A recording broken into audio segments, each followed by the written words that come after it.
Welkom by sessie 22 van module 1 van die wese van disippelskap. In hierdie week gaan ons aan om te gesels oor vergifnis. In sessie 21 het ons begin praat daaroor. Nou ons het met die vorige sessie begin gesels oor vergifnis. 'n Paar baie belangrike sake daar rondom uitgelig. Ek het so met die jare agtergekom, daar's basies twee groepe mense wanneer dit kom by vergifnis. Die een groep mense is daai mense wat sê, ek is nog nie reg nie. Ek kan nog nie nou al vergewe nie. Ek voel nog nie gereed nie. Dit voel net nie reg nie. Ek kan mos nie hierdie ou of hierdie vrou of hierdie persoon sommer net so laat los wegkom nie. Engels sê, I can't let them off the hook. Die vraag is, who is on the hook? Heel waarskynlik weet hy of sy nie eers van jou gevoelens nie.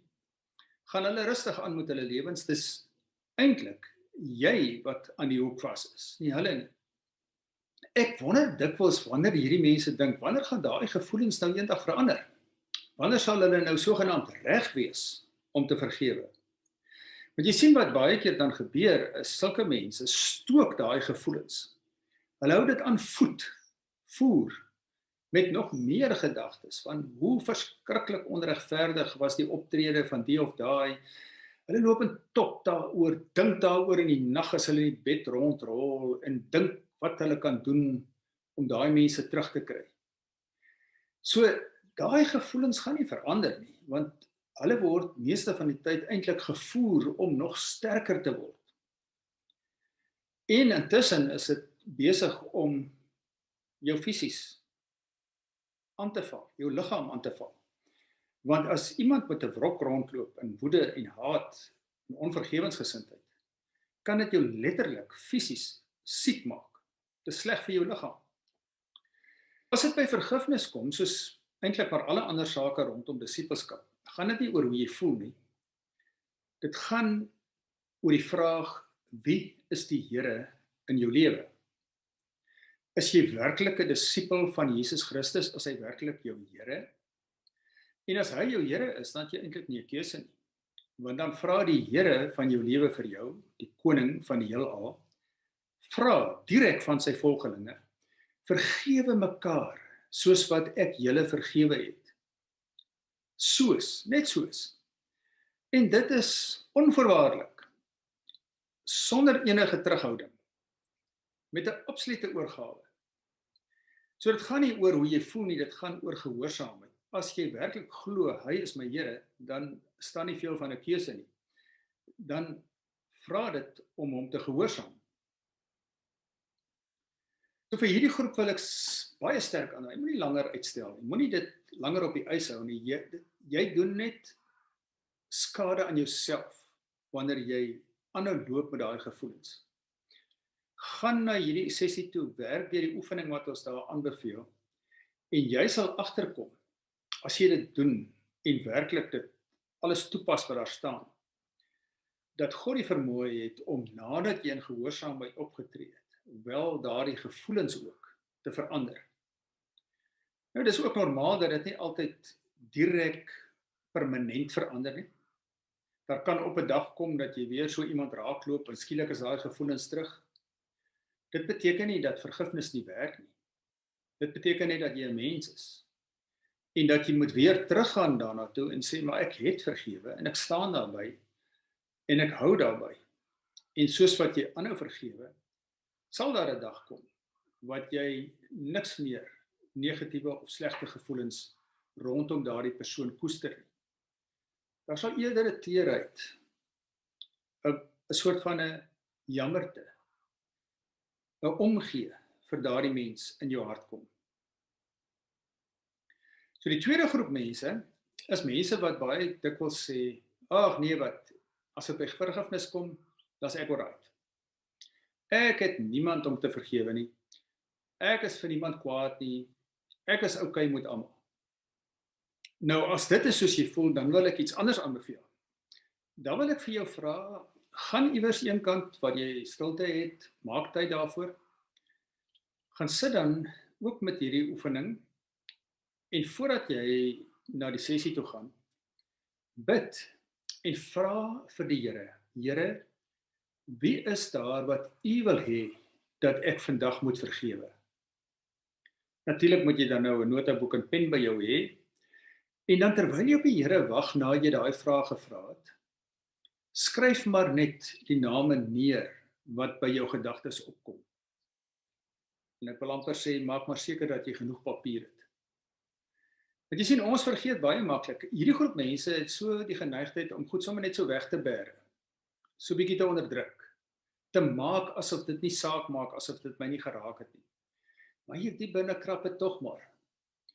En as ons daai vraag eerlik vir die Here vra, dan sal die Heilige Gees die name by jou laat opkom en jou herinner aan die mense vir wie jy nodig het om regtig uit jou hart uit te vergewe. Hier was so 'n klompie jare terug 'n manie by Shimano. Ek gewoonlik stel ek vir hulle voor om maar hierdie oefening te doen wanneer dit gaan oor vergifnis. En hy sê ook, hy was nou tipies een van daai ouens wat gedink het hy het niemand om te vergewe nie. En toe hy nou uitgaan om te gaan stil word, toe dink hy wel, hy sal maar hierdie oefening doen. En hy sal maar kyk wat gebeur, en hy het gaan sit en vir die Here gevra en stil geraak. En hy sê toe hy klaar neergeskryf het, het hy 27 name.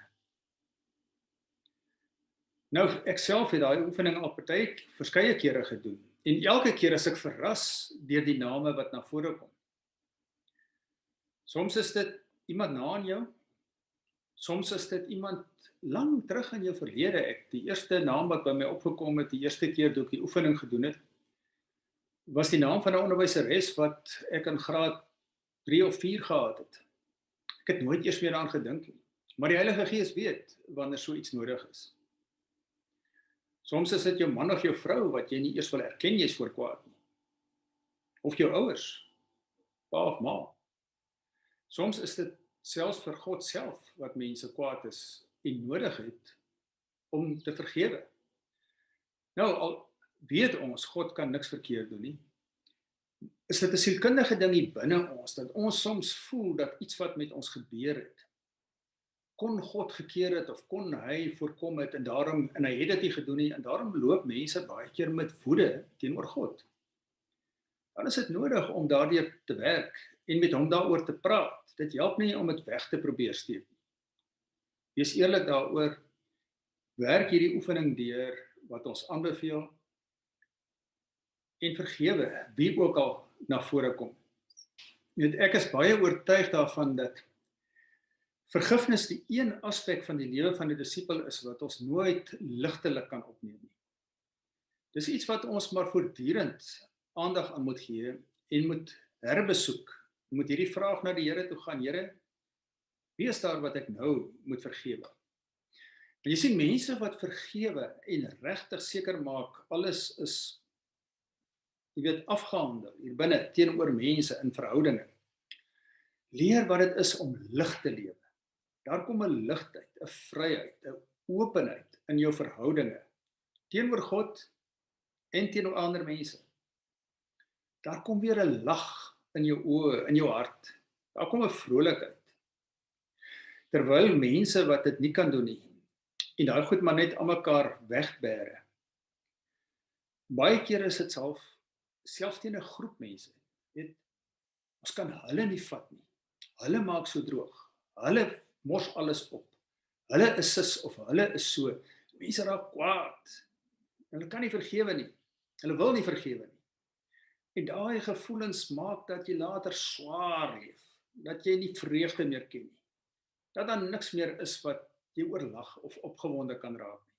Daar is voortdurend hierdie drukkendheid oor dinge nie verloop soos wat jy wil hê nie. Dis nie moeite werd om so te leef nie. Maak nie saak waar jy is, watter omstandighede nie. God het dit vir ons moontlik gemaak om nie slagoffers van ons omstandighede of van wat mense aan ons doen te wees nie. En die een kanaal wat dit vir ons moontlik maak om daarvan vry te kom, is vergifnis. Neem dit ernstig op. Praat met die Here daaroor. Vergewe wie vergewe moet word. En ontvang ook vergifnis vir jouself, vir die feit dat jy dit nog nie gedoen het nie. Vra God se vergifnis en ontvang dit. Maak dit jou eie. Kom los daarvan. Jy sal nie spyt wees nie. Dis nie die moeite werd om deur hierdie lewe te gaan as 'n gevangene van mense vir wie jy kwaad is nie.